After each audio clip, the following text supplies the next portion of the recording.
Well, death's sweet embrace is coming for us all. That's where my head's at.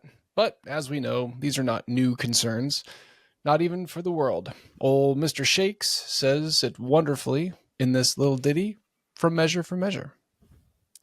Aye, but to die and go we know not where, to lie in cold obstruction and to rot, this sensible warm motion to become a kneaded clod, and the delighted spirit to bathe in fiery floods, or to reside in thrilling region of thick ribbed ice, to be imprisoned by viewless winds and blown with restless violence round about the pendant world, or to be worse than worst of those that lawless and uncertain thought imagine howling.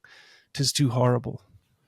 The weariest and most loathed worldly life that age, ache, penury, and imprisonment can lay on nature is a paradise to what we fear of death. But to lighten the mood, here is Sonnet 43, and it is lightening the mood, albeit in a somewhat melancholy way, but ending with a little bit of hope. When most I wink, then do mine eyes best see, for all the day they view things unrespected. But when I sleep, in dreams they look on thee, and darkly bright are bright in dark directed.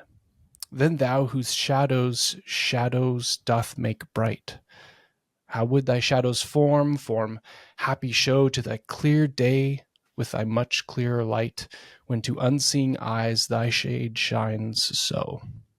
How would, I say, mine eyes be blessed made by looking on thee in the living day, when in dead night thy fair imperfect shade through heavy sleep on sightless eyes doth stay.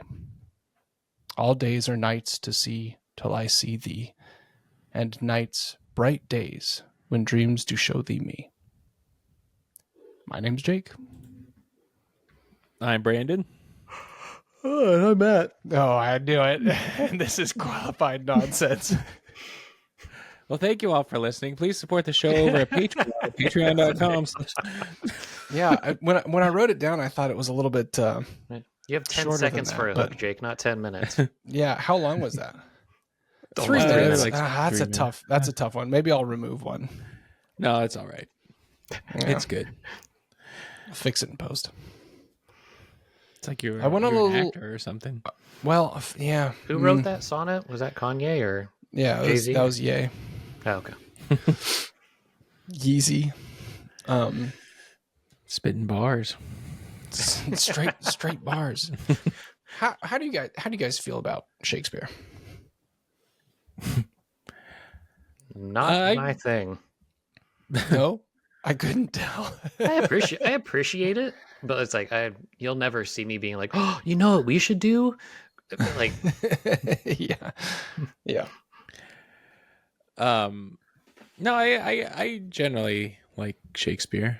I think it's I prefer, I think, like everybody says, like Shakespeare's meant to be performed, and I prefer, watching a performance of it versus reading it, or I guess hearing it just recited or whatever, but Listening to it on a podcast. yeah. for me, it's really hard to follow when reading, but I'm not an avid reader to begin with. Yeah, I agree with that. I think it's tough as hell. Yeah. Yeah, it is challenging. Like anytime I've tried to get into a Shakespeare play, I've had to get a translator sort of thing, or like a like a Cliff's Notes type thing to figure out what's going on. Yeah, I've struggled with Shakespeare a lot. And as you mentioned, being an actor, that I feel like that was pretty taboo when I was an actor. But it's confusing. It's tough. And honestly, those two pieces that I did in the intro are the only things that has ever really resonated with me on a personal level. And I think that Brandon, we've been to see Shakespeare a couple of times. I went to the Shakespeare. Yeah. to the right. Shakespeare Festival. My point being that like we voluntarily went without there being Oh, a gotcha. big event, and like, yeah, I agree. It's interesting to observe, but like, I feel like And I think, oh, go ahead. well, I think even if you don't like fully understand the words that they're saying, it's still, I mean, a good actor will convey kind of Right. the emotions and sort of you can kind of piece together the storyline well enough without Which having Oh is yeah, to.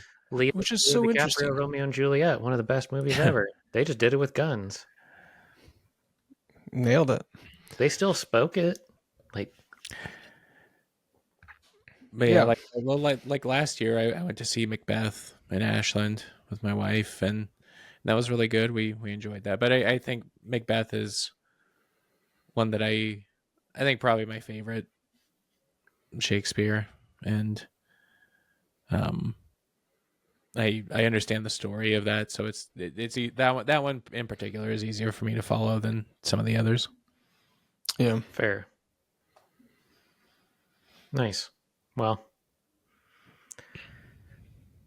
what else you got? How are you guys doing? Good. You know, hanging in. Good. Yeah, I've got a weird voice right now, and I'm not sick. I don't think. I hope, knock on wood, but I feel fine otherwise. But I From that don't know. Slayer concert you went to on Oh Saturday. shit. It's from doing a mouthful of Zin, Ugh. When you say a mouthful, swallowing it. that sounds like it's like packed to the brim with little fabric bags of fun. Hey, do you guys watch The Last of Us? No. Yes. Are you caught up? Yeah. Did you know, did you know that that was going to happen? I mean, I think we should tread lightly because it's a new-ish episode, and I did Sorry, how guy should I in put this? Algeria. Boiler alert. Yeah. Yeah, okay. I'll just say it. So if you're gonna spoiler, skip alert. ahead 30 seconds if you don't want to hear this. So now's your warning. Okay, I'm gonna talk about it. So if you didn't skip ahead, don't say I didn't warn you. But That 30 seconds is counting. I did I did read that one of the characters dies in the game, and I couldn't Oh, remember the which fuck. one. And so yeah, I was surprised that it happened so quickly in I the had series. zero clue, which I really appreciate because I was like, what? Because my wife came home and she was like, I saw something that almost ruined it. She's like, something big happens. It's like, oh, okay. And the episode started and it was like there's a big scene of the infected, which is really cool. There's a big war. Like I thought that was going to be the thing, and it wasn't. And I was like, oh, this episode is so intense. It was an episode for it being the second episode of this second season. It did feel like a season finale Yeah. episode. So bar set high. Either way, that one Yeah. was kind of a shocker to me. But I just watched that the other night. Yeah. It's a bang up story. I haven't seen either of the seasons, but I hear really good stuff about the way they managed to develop the film version or the TV version. They do a good job, in my opinion, about like incorporating good story and action in almost every episode. Yeah. As to where like some of the bigger like Lord of the Ring or Game of Thrones would go on and like 5 episodes and not any real action would happen, but they would lead up to something big. I feel like the people in The Last of Us have done a good job of like keeping everything level, like the engagement high. And it's not like the every episode isn't like zombie action necessarily, because that's kind of played out, I think. I think this last episode was like the most zombie heavy. Yeah, But it's it's cool. not, But yeah, like I don't know. I'm not familiar with the games, and when I first heard of the show coming out, I was kind of skeptical because I was like, it's a show based on a video game. Like stuff based on video games usually kind of sucks, but I gave it a shot anyway and really liked it. I was just looking up. They spent about $100 million on season 1, about $10 million per episode. And second season, there's not as much information on the internet, but got that AT&T fuck you money. You know what I'm saying? Absolutely. Yeah, it looks good. Yeah, they do a really good job. But yeah. Everybody have a good Easter. I guess this episode will come out probably a few weeks after Easter. Yeah. So Yeah. He is risen. Or he we had rose. enchiladas. Oh, yeah. Nice. So yeah. I had family over. Hosted. It was awesome. Yeah. Did you guys do a Easter egg hunt? Yeah, we did. It was fun. We've got a decent sized backyard, and with the cousins over and stuff, it was a big time. We kind of woke up to a slap in the face. I got it just a second. My youngest looked out the window and she was like, "The Easter bunny didn't bring any eggs," and we're like, "We didn't know you still believed."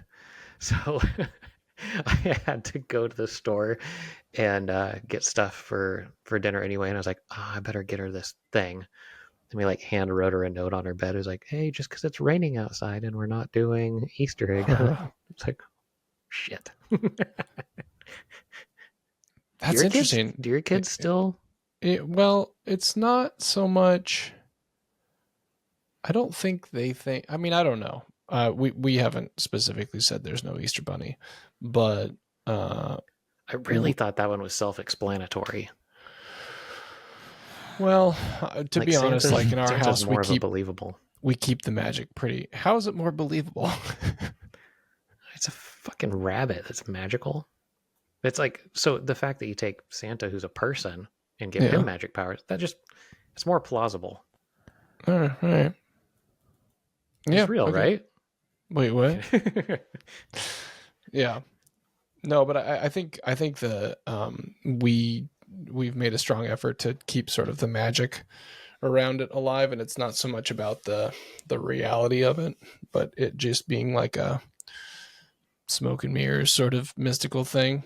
Because we also don't want to like deliberately lie or like emotionally damage them. But Easter Bunny's not real, but on the plus side, Jesus died for your sins, for your eternal salvation. That's right. I mean, listen, not that we need to get into that here and now, but there's plenty of hocus pocus shit happening. You feel me? Oh, good news, bad news. Which one do you want first? Yeah. Anyway, how about a little chocolate? Your true Easter gift lies in heaven.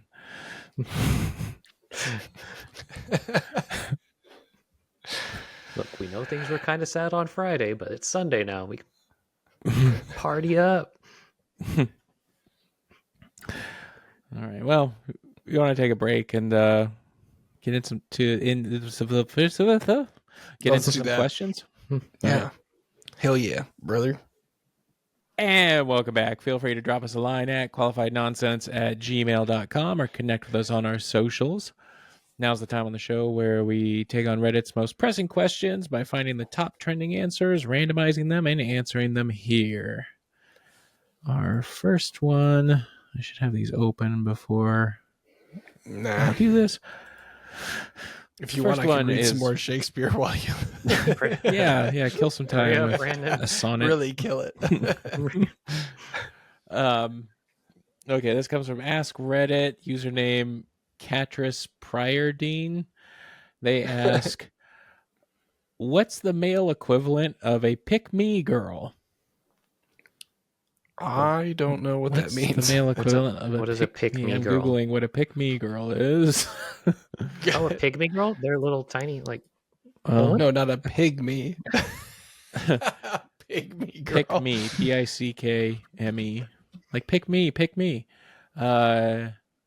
So according to the Google's AI overview, pick me girl is a slang term used to describe a woman who actively seeks male validation and attention by distancing herself from other women, often at their expense. Fuck This boy. behavior is characterized by, quote, not like other girls, unquote, attitudes in an attempt to be seen as cool or easygoing in order to appeal to men. So the opposite of that would be, So I what's the think, male would be equivalent of, a fuck boy, or like someone like a it's a wouldn't it be a guy who's like, I'm not like the other guys. a simp. I'm sensitive and or whatever. Like, Wouldn't it be sort of a simp? Yeah, just stroll anywhere down the streets of Belmont or Hawthorne, you'll find a bunch of them. Damn. yeah. I mean, I guess I would shooting fish in a barrel down there. probably like guys who like do a lot of like virtue signaling, Yeah. just like Guys who brag about going to the orchestra or symphony. guys who recite Shakespeare on podcasts. I was just about to say, I had already made that joke, and then I was like, I can't say it again. Fuck.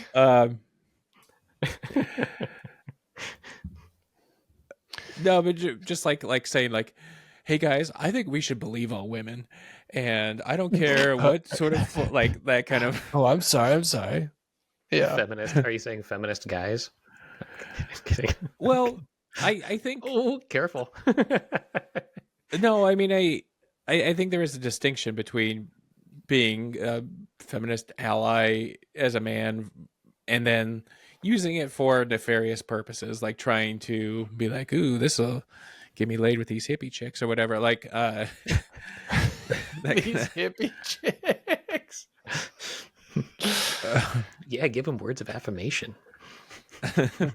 Yeah, I guess I'm interested in the distancing themselves from the same group or gender. The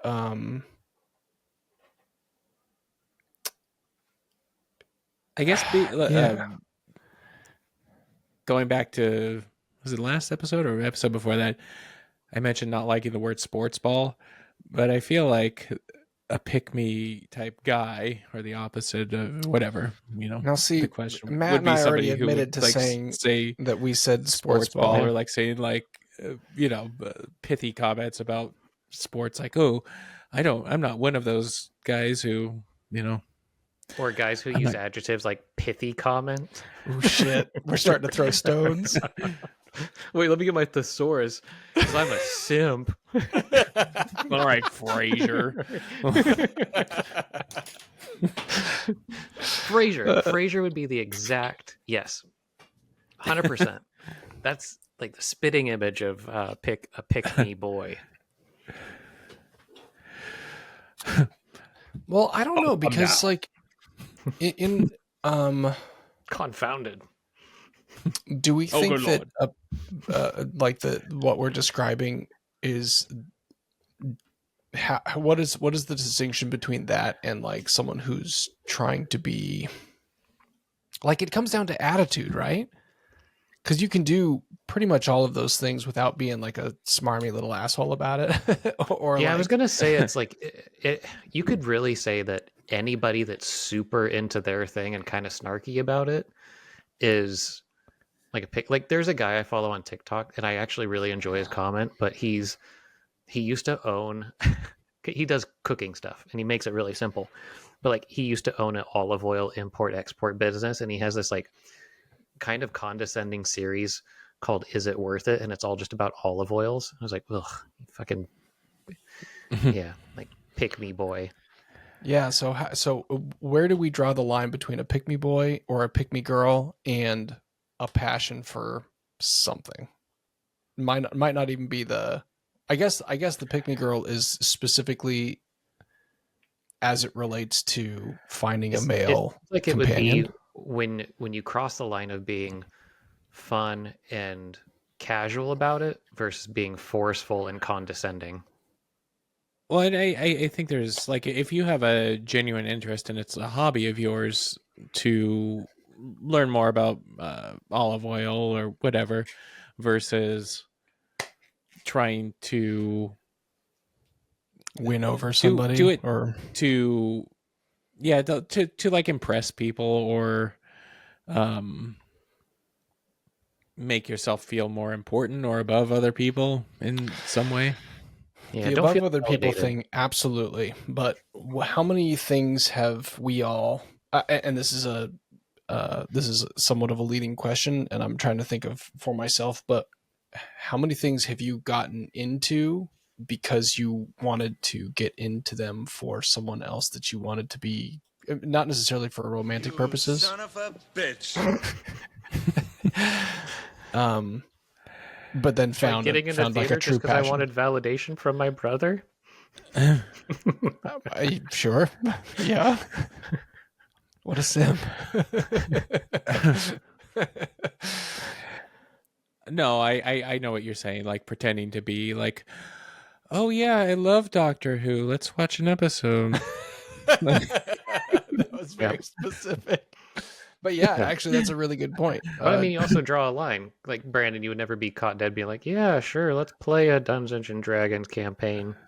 You would just say like, "Nah." I'd love to watch No, that. I mean, I'd play in I that do game. think there is a difference between like, feigning interest in something that maybe somebody you're interested in is also interested in, to Mhm. try to get in with them versus like, I don't know. I don't know what I'm getting. Like, what about what do we think? Transitioning a little bit, what do we think about like Fedora, like a milady sort of persona? Is that does that fit the bill? Yes. Or anyone who says, "Well, actually." Salutations, ladies. Greetings, travelers.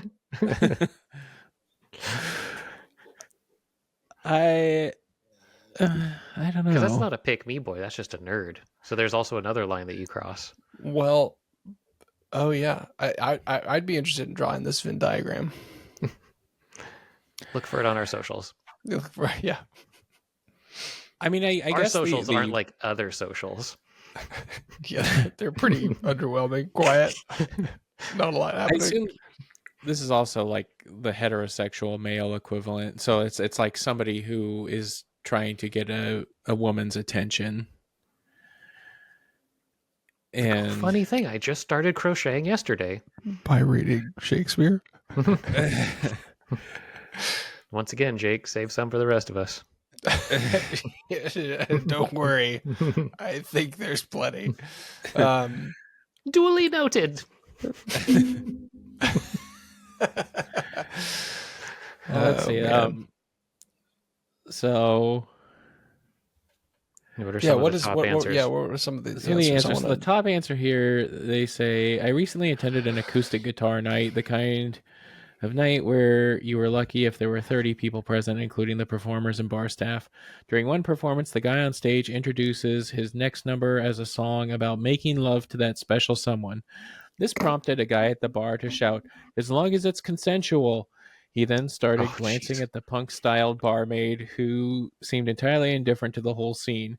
I guess given her punk aesthetic, he thought someone fighting against sexual violence would interest her. So, not sure what you'd call it, but that guy was definitely pick me as fuck. Yeah, the people that have just a hill to die on for everything. Yeah, I would guess say when it's also, like performance related. Oh, go ahead. Well, I was gonna say, like guys who find like, or who announce that they find like maybe unconventionally attractive women attractive. Like if they're like, I think Hillary Clinton is a beautiful woman, or like, I think that is a kind of a pick me guy behavior. Yeah. Not quite about like I think this is parallel to this, but when you saw Brandon, when you saw Get Out, and there was like somebody in the crowd that was like, "Oh my gosh, thank goodness!" At the end, wasn't that your story? Like, No, Oh, I thought it was you. It definitely Basically is being though. like, Like I'm the least racist person here. Siskel and Ebert in the back. Like, oh, my movie review is yeah. Oh, thank goodness. That could have ended poorly. Unless you're like 80 years old with dementia, it's yeah. Don't be that person. um, this People one, that yell at the quiet parts in concerts too. Don't be that person. You have nothing to say that anybody wants to hear in that crowd. um, this person's obviously from across the pond, but they say the blokes who have to one up everything you say. You did a 10K run, they did a 20K. You caught a big flat head, they caught a huge flat head. They can't handle anyone to seem better than themselves. Yeah, the one-uppers. Yeah. I have experienced that at work a little bit, where it's like in my Currently or previously? previously, not so much currently, but I work in the IT environment. You have a lot of privileged information, and it's not quite HR, but it's adjacent to HR. So a lot of things that are like business related, but like could easily be gossip comes to us. So like, for instance, like someone getting terminated, someone getting fired, we have to know about it before they get fired so that we can prepare to spin down their accounts, that sort of thing. So it's like, so it's gossip, right? And privileged information. And oftentimes you would get people who would make sure to let you know that they knew before you did.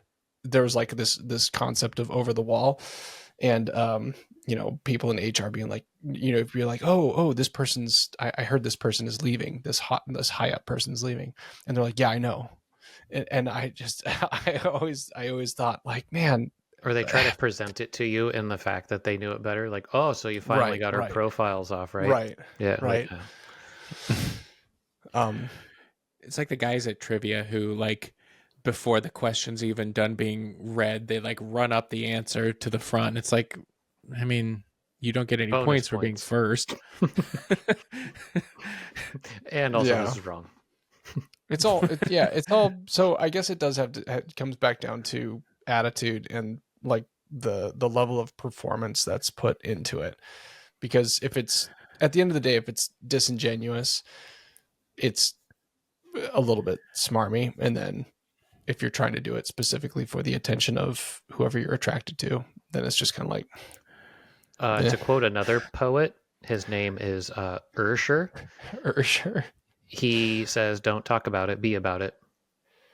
Yeah, no, that's good. That was more succinct than mine. The dudes who pretend to be feminists to get validation, but they're really scary, controlling misogynists. Yeah, I'm pretty good about keeping things short and sweet. Nice. One way to win over a lady. Oh my gosh, where are my pearls? Pick me.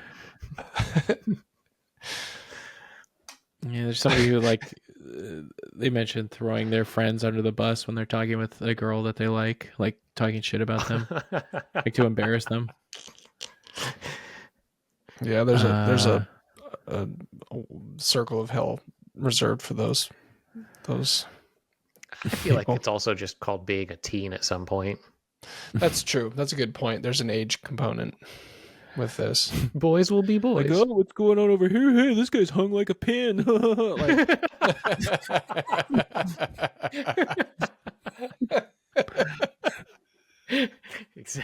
Exactly. In freshman hall. Oh man.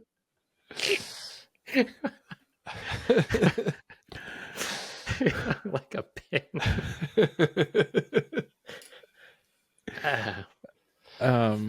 The where my hug at dudes. Oh yeah. That's also just like harassy. Yeah. Where's my hugs at?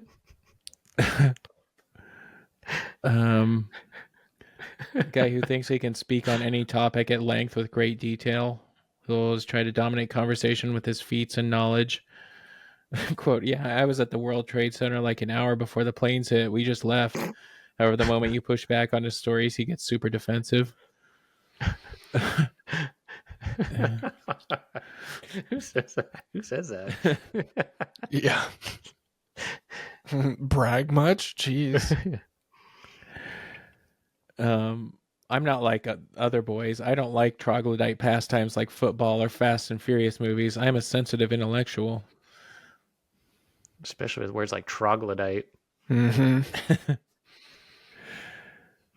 The self-flagellating man who keeps insisting the world would be a better place if 100% run by women only, 100% women only, or that testosterone is some sort of disease. Yeah. Just kind of variations on the same theme. But I feel like we came to some common ground on that one. So is the internet. Yeah, I can't help but identify some of my past traits that run adjacent to or align, but I guess that's the age element. I think a lot of it is just immaturity and just trying to figure out, figure out your way, find your way in the world.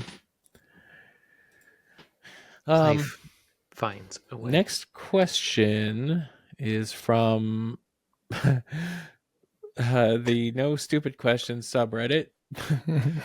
This one's kind of more just advice seeking, I guess. What should you say to a person that knocks on a public toilet door while you're doing your business and demands you leave? And then they have a description of what's going on. They said, so I had sat down on the seat of a public toilet just a few seconds ago when someone knocked on the door and told me to get up and leave in an annoyed tone. I told them there was another toilet down the hall. They should go there. The person then told me, no, you should go there. I am here with a child. I told them I simply could not get up at the moment. And they told me, yes, you can. I am here with a child. Children come first. What do you do in a situation like that? That's more aggressive than what I was thinking. Somebody asking you. I mean, at that point, I would wipe and be like, put it under there and be like, I'm sorry, can you hold this? I'll get up after you just have to just hold this. Yeah. Yeah, that seems really strange. I imagine this. The top answer here is come back with a warrant.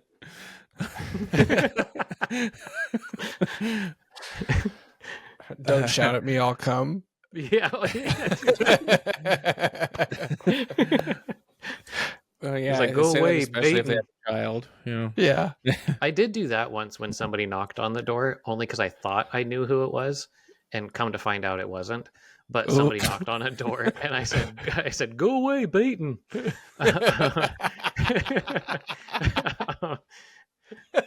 I don't think the person got the reference, but to me it was hilarious and also like kind of mortifying. Did they know who you were? No, I thought so. It was at work, and I thought it was an individual, like by looking at their shoes, and there must have been somebody out there with the same pair of shoes.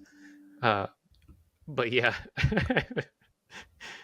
It was a stall. It wasn't like it was an open bathroom with multiple stalls, but knocked on because I admittedly was in the handicap stall. So yeah, I mean, I try to avoid defecating in public as much as possible. I feel like I used to care so much, but now hold it till I get home. So I find like a certain amount of comedy in it now, especially if it's like a rumbly tumbly one. To go in there and see like okay, so you're at the airport, for example, right? Nobody wants to take a shit on an airplane, so when you go to the bathrooms, there's like it's like a symphony in there. So like you should feel right at home, but like if you're at your office or at church or something, or even just a general public bathroom and it's quiet and everybody's trying to hold it, I think I'm to the point in life where you can find the comedic value of like trying to get a giggle from the stall next door, like ooh. Inaudible you ever- judgment. Have you ever used the handicap stall and then like a pair of wheels rolls up? No. No, I actually God, that avoid. never happens. I avoid the stall for the physically impaired because of that very thing. Like I can't. I'm not trying to deal with that in my life.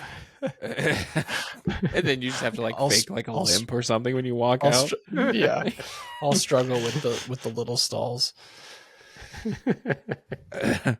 I do have a kind of a funny story. This was a long time ago. My brother and my uncle were in the bathroom. They had just finished going to the bathroom and they were washing their hands. And my uncle was trying to make my brother laugh by because they looked under and they saw the shoes of my dad, and my uncle's like, "Oh my god, what stinks in here? Oh god, it smells so bad. Oh, who's in there? Oh, that's disgusting." He just made a really big show of it. My brother was laughing like, ha ha ha. And as they walk out, my dad's walking in and he's like, "What are you guys laughing about?" And my uncle Rob, he's like, "Oh my god." And he's like, "We gotta get out of here."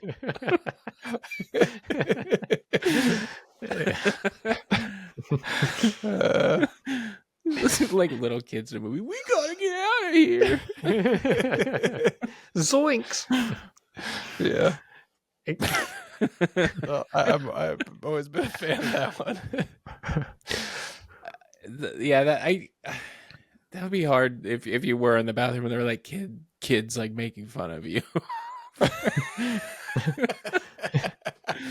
Like if you do kids, did you do just like pants around your ankles, open the door and run out after them? little shits. Come here, you little bastard. Yeah. Anna's mom used to always.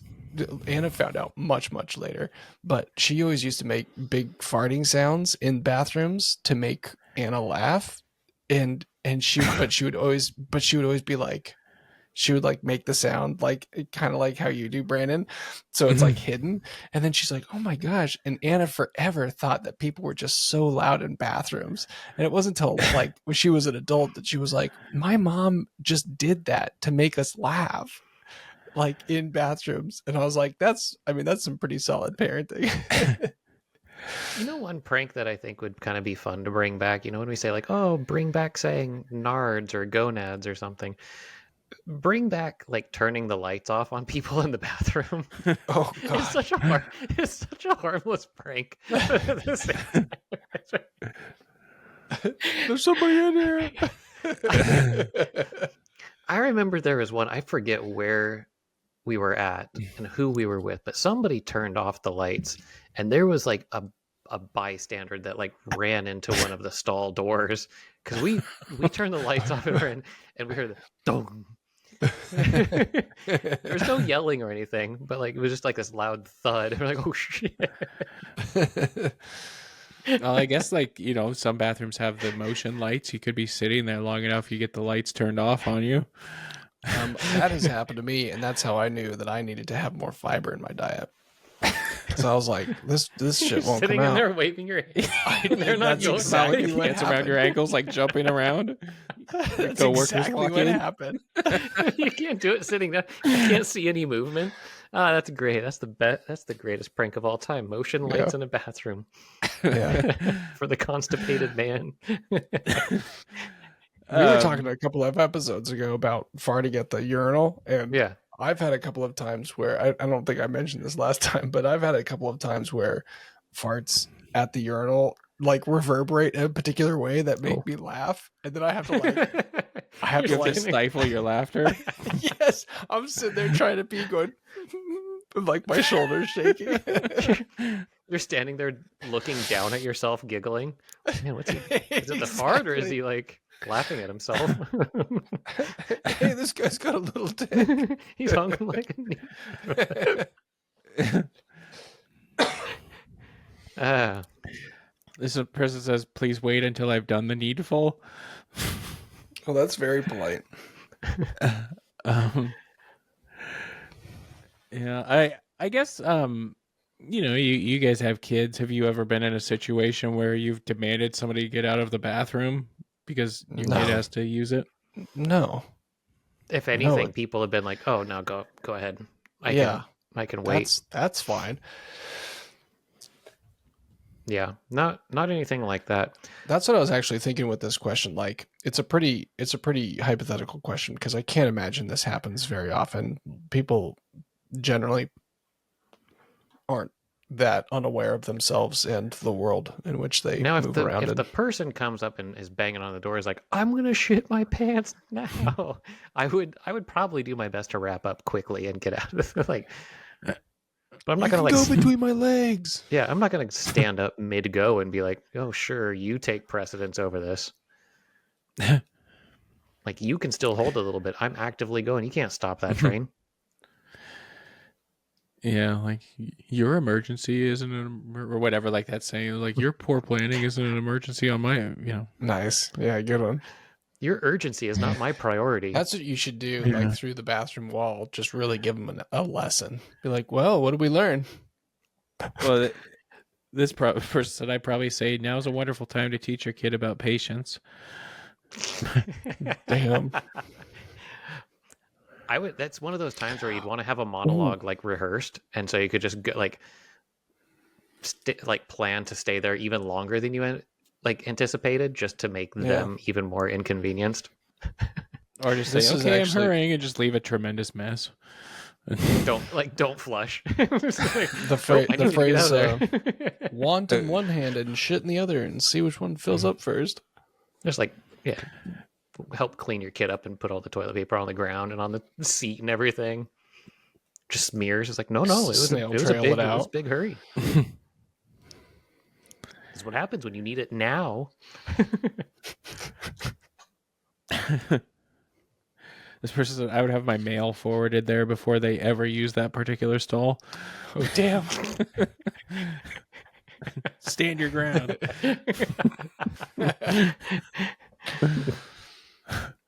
From my cold, dead hands. From my cold, dead ass. Oh, that's good. Boys, if that's not an episode, I don't know what is. Yeah, that's a good place to put I gotta take a shit. So I gotta go. I'm gonna wrap it up. Get out of that stall now. I'm about to have a kid.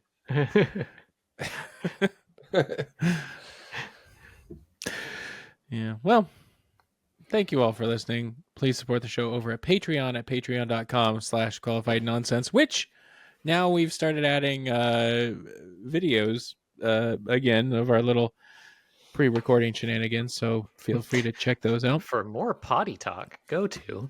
Yeah. If you want to hear more bathroom material, head over to Patreon at patreon.com/qualified nonsense. Also check us out over on YouTube at youtube.com/@qualified nonsense. Feel free to send any questions or comments to qualifiednonsense@gmail.com or hit us up on our socials found in the episode description. After you've done all that, please also rate, review, share, like, and subscribe on your podcast app of choice. And we'll see you back here next week for another brand new episode of Qualified Nonsense. Bye, y'all.